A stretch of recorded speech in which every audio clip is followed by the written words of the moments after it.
When I got back from Ghana, I feel like everyone always asked me, how was your trip and what was it like and what's it like there? And I just couldn't even explain it to people because you can't really verbalize everything that you experience there.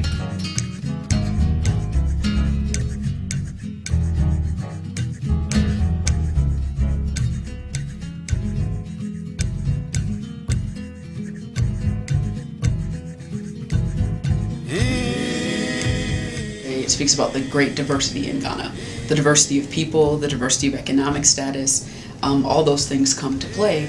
And there's also the diversity, much as we see in the U.S., between rural and urban schools. And in the Ghanaian context, it's very, very different. The rural schools oftentimes are underfunded.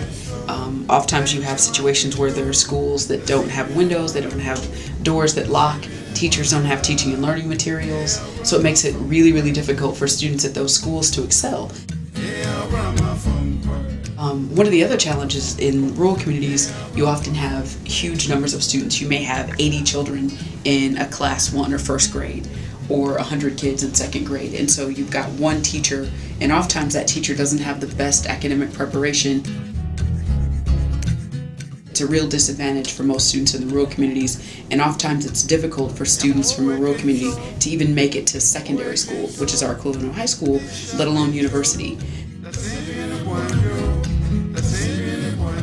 It's called Preparatory School, and we visited that as part of the program to sort of compare and contrast our work at Morning Star School in Accra, the capital, versus this rural school in Akuapem.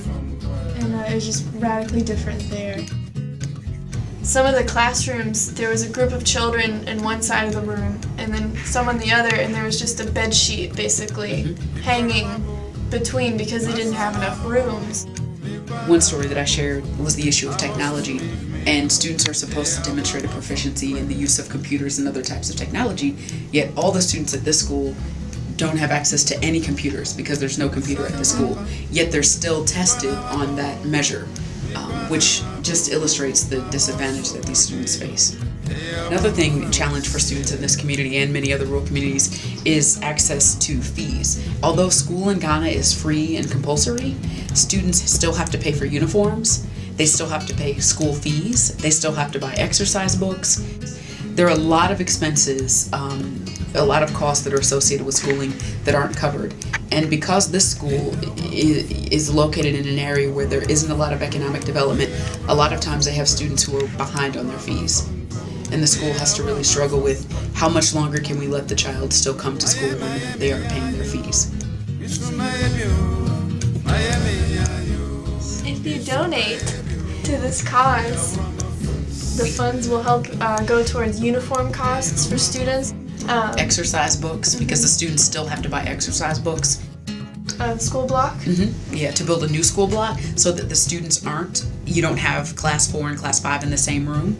Also technology. Perhaps if we're feeling very generous, we may earn enough money to buy a computer so that the school would at least have one computer that could be used by the teachers and the students.